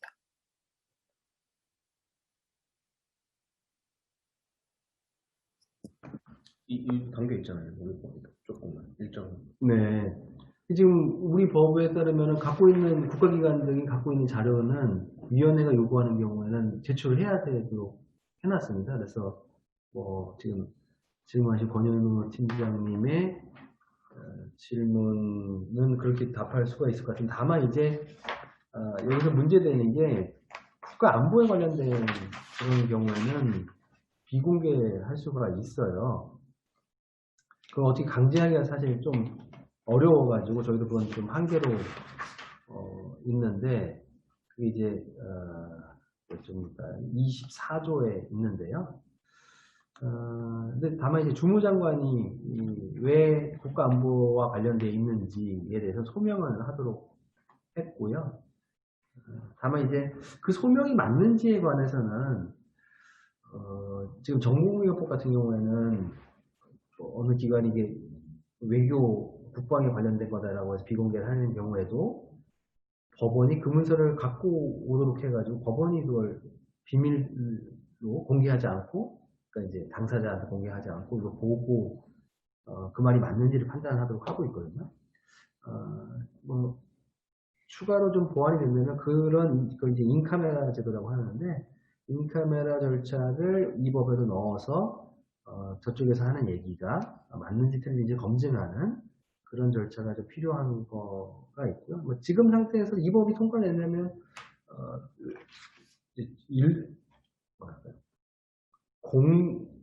일반에게 공개되지 않아도 위원회에는 이 자료가 갈 수 있을 것 같습니다. 네, 감사합니다. 질문이 하나 더 들어왔고요. 이제 얼마 전에 2기 진화에 출범을 했고 그 과정에서 그 중에서 이제 베트남전 국군 프로였던 안학수 하사 사건도 접수된 것으로 알고 있는데 관련 특별법을 통과시키는 방법 말고 진상규명을 위한 다른 방법을 찾을 수 없을지 뭐 진화위에 진정을 한다거나 하는 식으로 그런 게 가능할지 좀 질문을 해주셨습니다.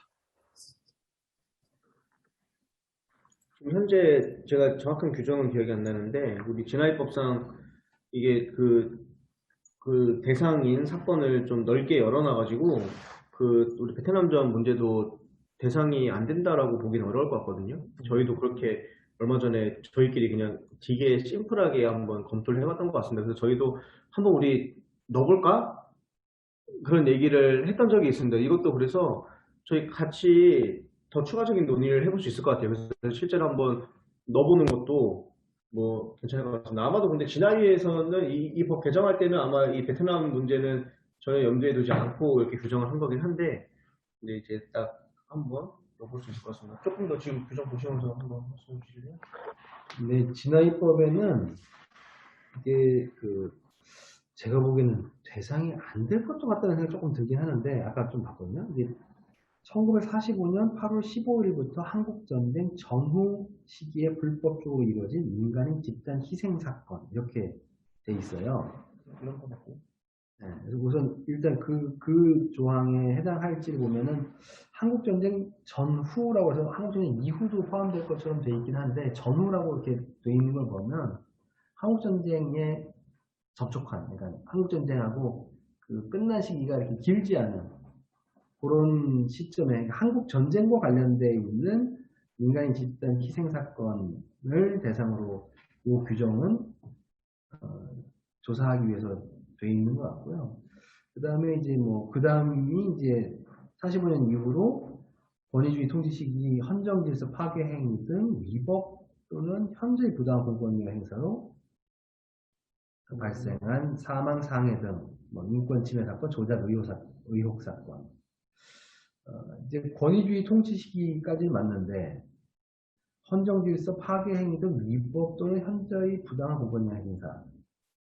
이거를 이제 어떻게 볼 것이냐. 민간인 학살도 사실 위법하고 현저히 부당한 공권력 행사로 인한 사망, 상해 등으로 볼 수 있기 때문에 가능하지도 않을까라고도 볼 수 있고, 이게 어디까지를 이제 헌정질서 파괴 행위 등이라고 돼 있어서 굉장히 중대한 위법, 현저히 부당한 공권력 행사여야 할 것으로 보이는데, 여기 들어갈지 여부가 사실 조금 논란이 될 것 같아요.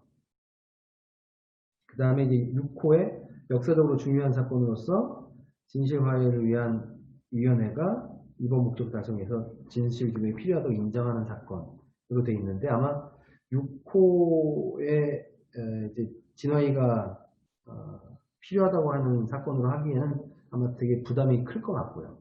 그래서 아까 얘기한 것처럼 이제 헌정질서 파괴 행위 등 현재 위법 부당한 공권력 행사인가가 쟁점이 될 것 같아요. 뭐 그래서 한번 우리가 여기에 신청을 해볼 필요는 있고, 만약 여기서 대상이 아니다라고 한다면 새로운 입법이 필요하다라고 더 주장할 수 있는 논거가 생길 것 같고요. 뭐 자기 대상이다라고 하면 우리 뭐 땡큐인 거고.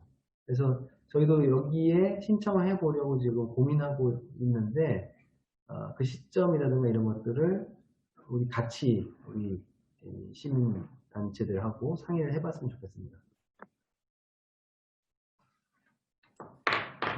네, 이제 조금 그래도 질문, 네, 답변 감사하고요. 그 심하정 선생님께서 아마 채팅방에 관련 진화의 법률안 내용을 올려주신 것 같아서 확인해 주셔도 좋을 것 같고요. 그 질문이 네, 이제 조금 계속 들어오고 있는데요. 먼저 이제 국가배상 관련한 특별법 관련해서 참고할 다른 나라의 예가 있을지, 아니면 뭐 한배 평화재단만의 문제가 아니라 지금 뭐 여기도 이제 시민사회 협력체에서 같이 하는 건데, 그런 좀 보다 광범위한 지역의 시민활동과 협력하거나 방식을 나눌 수 있지 않을까 싶어서 이런 다른 나라의 예를 좀 질문을 드렸고, 먼저 이거 답변해 주시면 좋을 것 같습니다.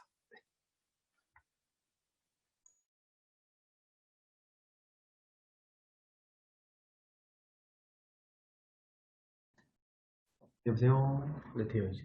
그 해외 사례는 저희가 영어가 짧아가지고 모릅니다. 그리고 아마 없을 겁니다. 근데 만약 발견하신다면 여러 연구자분들이 발견해 주셔가지고 저희한테 좀 알려주세요. 아마 민간인 학살에 대해서 배상하거나 소송을 통해서 한 예도 거의 없는데, 이걸 제도적으로 한 예는 없을 것으로 생각이 됩니다. 그 진상조사 같은 경우는 좀 이제 법이 좀 있는데, 예를 들어서 이제 뭐 스페인의 뭐 프랑코 정권인가요? 뭐 그때 있었던 일이라든가 이런 것들. 근데 그 배보상 문제는 좀 외국에 대해서? 그러니까요. 그런 내국에 것들, 대해서는 네, 진상 외국에 규명이 네. 있는데 외국에 대해서 진상 규명하는 거는 네. 없던 것 같은데. 그리고 별로 없어요. 그런 법을 갖고 있을 나라가 미국 정도지, 실제로는. 뭐 2차 세계대전 때? 저기요. 네. 김남주 변호사님, 백강렬 변호사님, 오늘 너무 잘 들었고요. 지금 나온 거 관련해서 지금 신정세님은 국가 배상 관련한 특별법 가지고 다른 나라 예를 물어보신 것 같고, 그래서 그런 특별법 관련해서는 저도 잘 모르겠지만, 그 특별법이라고 하는 세 글자만 뺀다면 피해 국가의 개인이 가해 국가의 정부를 대상으로 한 국가 배상 소송에서 사례가 하나 있잖아요. 저번에 저게 회의 때도 나왔던 거 뭐 있었잖아요. 영국하고 케냐 사이에 있었던 소송? 마우마우 소송인가? 그것도 뭔가 우리가 한번 생각해보자고 했던 것 같던데. 그리고 그 시간이 많이 지났지만, 시간이 많이 막 50년 이상 지난 사건들이고, 학살뿐만이 아니라 남성을 포함한 여성 남성을 다 포함한 전시관관, 고문, 뭐 여러 가지 응축된 사건들을 나중에 그 가해국인 영국의 법원에서 이렇게 했던 소송이 하나 있었잖아요. 근데 거기서도 영국 정부는 국가의 책임은 인정하지 않았지만 마을 단위로 배상을 했다고 알고 있어요. 그래서 5명이 소송을 했는데 1명을 제외한 4명이 그 인정을 받고, 그다음 진상조사라고 하는 그런 차원에서 뭔가 조사가 진행이 되고, 근데 뭐 그 정도로는 알고 있거든요. 나머지는 모르겠고.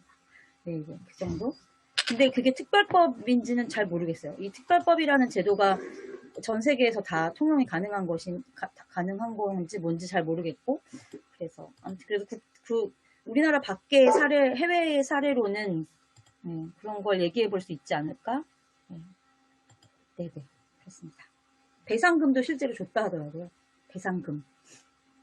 네, 그런 이제 소송으로 하는 예는 이렇게 아주 손가락으로 꼽을 만한 사례들이 있죠. 네, 아까 말씀하신 거 외에 제가 알고 있기로는 이제 인도네시아 맞아요. 시민들의 네덜란드가 발생한 데가 있다고 하고요. 근데 이제 진상규명법은 사실 이게 인류가 48년에 제네바 협약을 만들면서 거기에 넣어놓은 거예요. 그러니까 형사처벌을 하려면 진상조사 해야 되는 거잖아요. 진상조사 의무를 거기다 부과하고 처벌을 하도록 이렇게 해놨는데, 그게 우리도 비준했기 때문에 우리도 국내법과 똑같은 효력이 있어요. 네. 그렇게 얘기하면 야, 진상규명법 있네 이렇게 얘기할 수는 있겠지만, 근데 그 형사 절차이기 때문에 되게 좀 어려운 거죠. 그거를 하라고 요구하기가. 네. 그렇습니다. 네. 답변, 네, 심화정 선생님, 또, 선생님 답변 감사드리고요. 그리고 다음에는 좀 이제 이어서 질문하게 될 것 같은데, 아직 시간이 좀 있으니까. 만약에 법이 통과되면 이제 진상규명이나 뭐 조사 절차에서 베트남 정부랑 시민이랑 많은 협력이 필요할 것으로 예상이 되는데, 이에 대한 뭐 전망이나 좀 어려운 점이 있을 것 같다라는 좀 예상되시는 그런 것들 좀 말씀해 주시면 좋을 것 같고, 다음 질문도 조금 비슷한 것 같은데요. 이제 뭐 되게 전쟁 양상이 복잡하고 미묘해서 뭐 많은 노력이랑 진상 조사에서 많이 그런 게 필요할 것 같은데, 좀 뭐 진실한 답변, 베트남 측의 답변이 어떤 걸지 잘 모르겠지만 그런 걸 좀 기대할 수 있을지, 또 네, 먼저 이렇게 해주시고, 제가 그 양지민 선생님께서 질문을 사실 해주신 건데, 그 마지막으로 해주신 질문은 제가 이해를 잘 못해가지고 혹시 직접 말씀해 주실 수 있을까요? 양지민 선생님께서 그 많은 저항과 재력 소모 그런 부분에 대해서. 상대방 나라는 아직 사회적으로 성숙하지 않은 나라로서 그것에 대한 우리가 그렇게 친화적으로, 그 다음에 또 진실적으로 대했을 때 그 사람들이 진심으로 우리한테 그 사실을 말해주지 않고 거짓 조작된 증언이라든지 아니면 배상금을 더 타내기 위한 어떤 방임으로 발전하지 않을까, 그게 염려된다는 겁니다. 네, 감사합니다. 네, 선생님께는 전달이 잘 된 걸까요? 네네, 그러면 답변해 주시면 좋을 것 같습니다.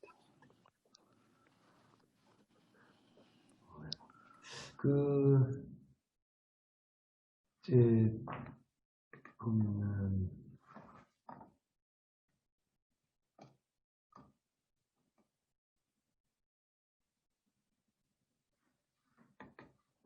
이제 하나는 위에 법이 통과됐을 때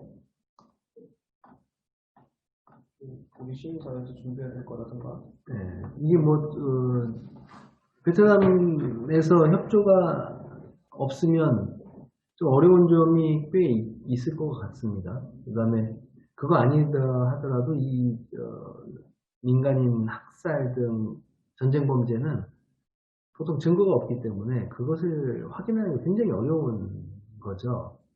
그래서 많은 어려움들이 있을 것 같긴 한데 뭐 그렇다 하더라도 지금 뭐 꼭 현장에 가지 않고서도 이 진술을 이 커뮤니케이션 방법이 많기 때문에 진술을 받을 수 있고 또 진술이 일관되거나 구체적이거나 뭐 이런 것들을 가지고 진실성을 우리 형사재판에서도 사실 대부분 진술 증거를 가지고 유무죄를 따지고 있기 때문에 그걸 갖고 진상 규명이 불가능하다 이렇게 보기 좀 어려울 것 같고요. 현지 조사를 가서 현지 지형을 확인하고 그다음에 혹시 매장 물건들을 이렇게 발굴한다든지 뭐 그런 것을 해서 더 보강하면 좋겠지만 그건 베트남 정부가 받아들이기가 좀 어려운 부분이기 때문에 그런 한계점은 있을 것 같고 또 베트남에서의 시민사회가 우리보다는 이제 아주 활성화되어 있지 않기 때문에 그런 도움을 받기가 되게 어려운 거죠. 예를 들면은 위안부 사건 같은 경우에 한국에서의 변호사들이 조력을 해가지고 소송을 일본에서 소송할 때도 그렇고 한국에서 소송할 때도 그렇고 여러 가지 사실조사라든지 이런 것들 많이 도움을 해줬고 한국에 있는 다른 변호사 외에 다른 시민단체에서도 열심히 노력을 해서 피해자를 보호하고 피해자 진술을 들을 수 있는 그런 사회적 분위기 만들고 했던 게 있는데 베트남은 그런 부분에서 많이 좀 부족할 것이다. 그런 부분 좀 아쉬운 점이지만 뭐 할 수 없죠. 그것은 일본 분들이 뭐 한센 사건들을 할 때 보면 우리도 아직 미성숙했을 당시거든요. 그러니까 뭐 활성화되지 않았을 당시라서 그런 아쉬움이 있었지만 그 일본 분들 그렇게 또 열심히 우리나라에 와서 조사도 하고 했던 그런 것을 보면 뭐 어려움이 있지만 앞으로 노력하고 뭐 시도해 봐야 되지 않을까 이런 생각이 들고요. 두 번째는 이제 베트남 분들이 이제 과장하거나 뭐 그럴 가능성도 있을 수 있을 것 같아요. 이제 다만 그것들을 우리가 이제 진화위 등에서도 그런 것들이 많이 있었기 때문에 많이 걸러냈잖아요. 우리 뭐 베트남뿐만 그런 것도 아니고 우리나라 분들도 그런 분들이 있기 때문에 그것들을 이제 판별하는 여러 가지 기법들, 경험들이 있어서 저는 충분히 그런 문제를 해소할 수 있지 않을까라고 생각합니다. 답변이 됐는가 모르겠네요. 네, 답변 감사드리고요. 그래서 제가 그냥 하나 질문 드리고 싶은데, 제가 사실 신평화법정 때 그 자료조사를 그때는 조금 관심이 좀 적었어가지고 자료조사를 어떻게 했는지 잘 모르겠는데, 이제 진화위에서 한국전쟁 관련 조사하는 과정에도 사실 미군 문서들을 굉장히 주요하게 사용한 걸로 알고 있는데, 혹시 만약에 만들어진다면 제정이 돼서 이제 뭐 사실 제가 알기로는 뭐 그때 한국군이 이제 미군의 직접적인 저번 시간에 들었을 때는 지휘 통제를 받지 않고 이제 독립적으로 했다고 들었었는데 사실 그래도 미군 쪽으로 다 뭐 문서가 한국전쟁 때는 미군의 모든 뭐 영연방이나 그런 참전 국가들도 미군에 다 미군을 거쳐서 문서가 갔다고 알고 있는데, 그래서 베트남 전쟁 때는 좀 어땠을까 싶어서 혹시 뭐 그런 뭐 나라 같은 미 국립 아카이브 같은 데서 뭐 관련 자료를 뭐 조사하셨거나 뭐 하실 의향이 있었는지 뭐 그런 걸 좀 여쭤보고 싶네요. 네네. 제가 좀 말씀드려도 될까요? 관련해서? 네. 두 분 변호사님들도 다 아시는 얘기긴 한데요. 저희가 시민법정을 앞두고 조사팀을 꾸리기는 했어요. 그런데 전문가도 전혀 아니고 전문가 선생님들에게 수십 통의 편지를 동시에 보냈으나 단 한 분도 답장을 해주시지 않으셨어요. 그래서 난다 긴다 하시는 분들이 이렇게까지 답장을 안 하다니 라는 생각이 들었고, 사실은 그렇게 아무것도 없는 상태에서 기본적으로는 20년 전에 윤충로 선생님이 동료들과 함께 번역했던 주월 미군 자료, 감찰 자료를 다시 한번 번역을 했고요.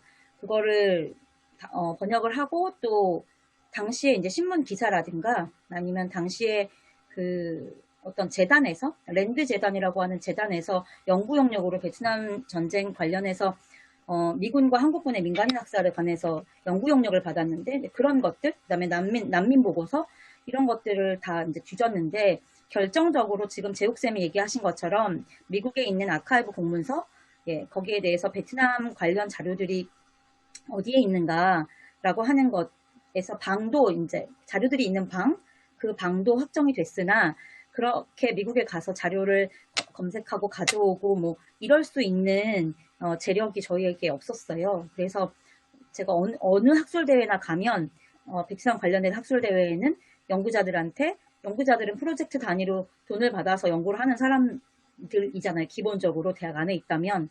그래서 그런 얘기 한 적이 있거든요. 재력이 있으면 그걸 사용해서 방 번호까지 확정됐는데, 사실은 정부만 책임 방기하고 있는 거 아닌 것 같아요. 저는 연구자들도 책임 방기하고 있다는 생각이 들거든요. 그래서 베트남이라는 이름으로 연구 활동을 하고 계신 분들은 그 방에 무엇이 있는지, 어떤 자료가 있는지 1차적으로 가져다가 봐야 된다라는 그런 생각을 해봤어요. 네.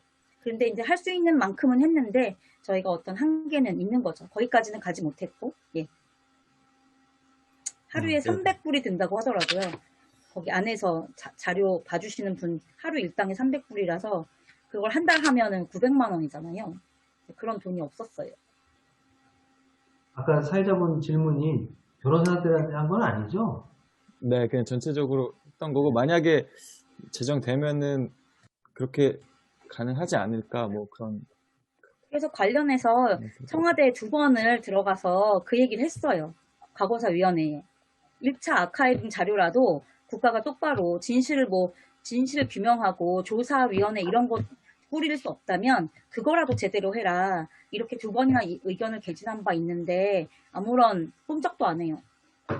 우리 지금 제안한 법에 실무조사지원단에 이 있잖아요. 국외 자료 조사 팀이 있어요. 맞아요. 그런 게 있어야 돼요. 통과되면 국외 자료 조사 팀이 가서 조사를 할 겁니다. 그게 4.3법에서도 4.3 때도 그 조사를 하기 위해서 미국에 가서 많은 조사를, 해외 자료를 조사를 했었어요. 그걸 모방한 겁니다. 네, 답변 감사드리고요. 네. 그리고 이제 뭐 심하정 선생님이 아까 그 케냐랑 영국 정부랑 소송한 관련 자료 올려주셨는데 참고하시면 좋을 것 같고, 혹시 네, 더 질문이 없으실까요? 채팅창에 남겨주셔도 되고, 이제 네, 손들기나 뭐 마이크 켜서 말씀해 주셔도 됩니다.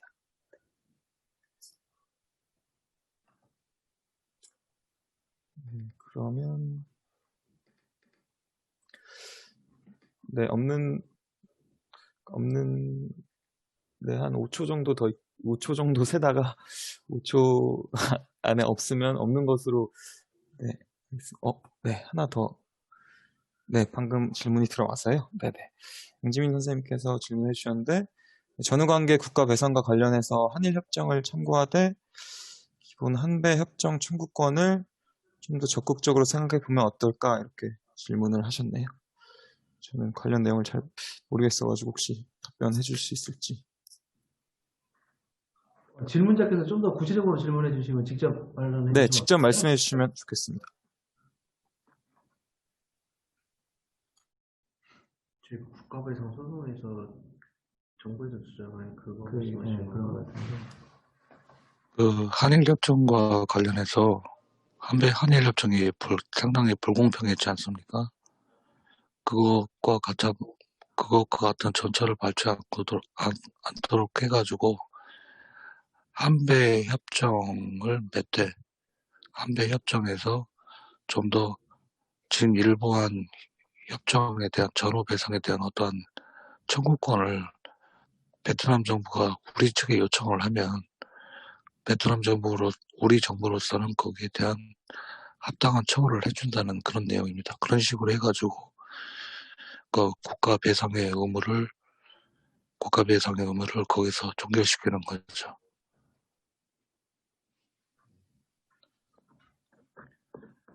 네, 저희가 지금 단계에서는 이제 진상규명을 먼저 해야 된다고 생각이 들고요. 진상규명 하고 그 다음에 어떻게 할지는 그 다음에 좀 논의를 해봤으면 좋겠다는 거고, 그 다음에 이제 배상 문제라든가 이런 건데, 이제 그게 우리가 개별법으로 베트남 개개인 그 피해자 국민 한 분 한 분에게 배상하는 방법이 있을 거고, 아니면 베트남 정부와 협정을 맺어가지고 베트남 정부에다 우리가 배상금을 주면 베트남 정부가 그걸 베트남 국민들을 위해 사용하는 방법이 있을 것 같은데요. 그거는 뭐 외교적 상황, 그 다음에 개별 피해자들의 뭐 입장, 그리고 그분들이 한국 정부에다 바로 직접 청구할 수 있는 그런 것이 쉽게 가능할지, 그런 등 뭐 재반 사정을 좀 고려해가지고 아까 제가 말씀드린 앞에 방법이냐 아니면 뒤에 방법이냐, 그것을 전략적으로 나중에 판단해보면 좋을 것 같습니다. 네, 답변 감사드리고요. 네, 그러면은 이제 거의 마무리를 하게 될 것 같은데요. 혹시 뭐, 네, 질문이 있으시면, 네, 그러면 일단 없는 것으로, 네, 하고, 없는 것으로 하고가 아니라 어쨌든 없으신 걸로 알고 이제 마무리 단계로 넘어가도록 하겠습니다. 그럼 일단 아까 처음에 말씀드렸던 것처럼 이제 단체 사진을 2번 찍게 되는데, 네, 이제 2번째 단체 사진, 그리고 이제 웨비나 전체의 마지막, 네, 방금 그랬습니다. 웨비나 전체의 마지막 사진이 될 것 같은데요. 그래서 제가 똑같이 하나, 둘, 셋 하면 되는 걸까요? 네네네. 그러면 찍겠습니다. 하나, 둘, 셋. 네, 하나 더 찍겠습니다. 포즈 바꿔서, 네네. 하나, 둘, 셋. 네, 찍으신 거죠? 네네. 그러면, 네, 오늘 너무, 네, 두 분 변호사님과, 네, 여러 청중들, 네네, 참여자분들 너무 잘 해주셔서 감사드리고요. 그리고 이제, 네, 마무리하기 전에, 이제, 그래도 좀 행사 기획과 뭐 준비들 담당해주신 한별평화재단에서 좀 말씀을 해주시면 좋을 것 같아서 이제, 네, 말씀해주시면 감사하겠습니다. 네. 저는 이제 말 그만하도록 하겠습니다. 네, 감사합니다. 네.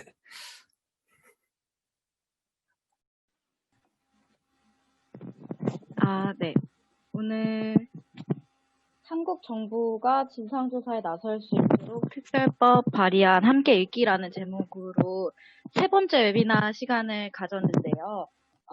진행해주신 열린군대를 위한 시민연대 재웅님을 포함해서 첫 번째 이야기를 해주신 김남주 변호사님, 그리고 두 번째 이야기를 나눠주신 배강렬 변호사님, 이 세 분께서 마지막으로 정리를 하면서 좀 하고 싶은 말씀이나 혹은 이 시민사회 네트워크에서 함께하고 있는 이들에게 좀 같이 행동했으면 하는 부분이라든지 꼭 나누고 싶은 지점이 있다면 어떤 건지 이런 것들을 한마디씩 해주면서 마무리를 하면 어떨까 싶습니다.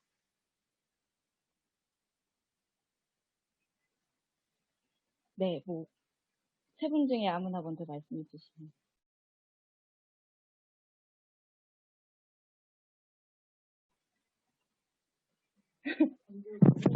강제로 음소거 해제 요청을 드릴게요. 네, 제가 먼저 하겠습니다. 그러면 네, 저는 네네. 제가 사실 원래 웨비나 이 사회 보려면 1, 2차도 참석했어야 되는데 이제 일정 때문에 참석을 못 해가지고 그래도 좀 유튜브로는 다 봐서 네, 복습을 했었고요.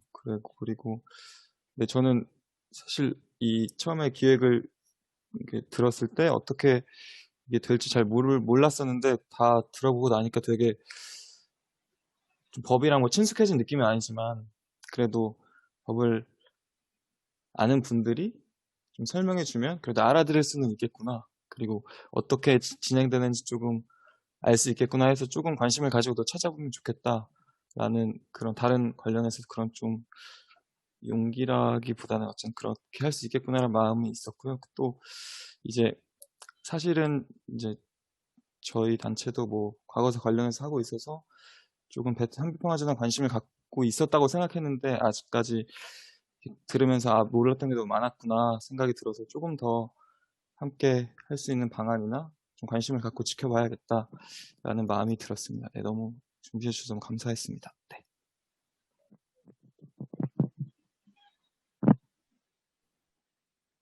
네, 저는 시작할 때 이제 조금 말씀을 드렸어가지고, 그와 더불어서 이 행사가 잘 이렇게 될 수 있도록 정말 수고해주신 한백평화재단 분들께도 감사드리고, 이 방에는 없지만 이 행사를 재정적인 후원을 해주신 재단법인 동천에도 저희하고 비슷한 업무를, 저희도 동천과 비슷한 업무를 하거든요. 근데 사실 이게 로펌, 특히 그 큰 로펌에서는 이런 이슈를 다루는 게 굉장히 부담스러운 건데도 흔쾌히 이렇게 재정적 지원을 해주신 동천분들에게도 감사의 인사를 드리고 싶습니다. 근데 이렇게 들어와가지고 감시를 해야 되는데 감시를 안 하네요. 어쨌든 예, 저는 이상입니다. 네, 뭐 저희가 좀 특이한 시도를 하는 거죠. 이게 아까 해외에 이런 제도가 있냐, 뭐 저희가 보기엔 없는 것 같은데,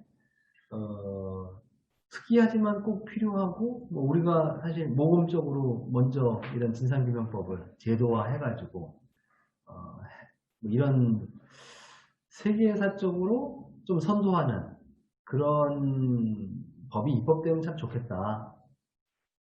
여러분들도 많이 관심과 같이 함께 해나가면 좋을 것 같고요. 근데 국회의원들이 사실 생각보다 되게 소극적이라는 점, 여러분들이 생각하는, 이 사람은 개념 국회의원인데? 라는 분 있잖아요. 이제 입법발의 본격적으로 들어가게 되면 그런 국회의원들한테 전화번호, 뭐 문자 이런 걸로 좀 우리의 의사를 좀 전해서 당신도 좀 참여하시오. 그렇게 해주셨으면 좋겠어요. 네, 이상입니다.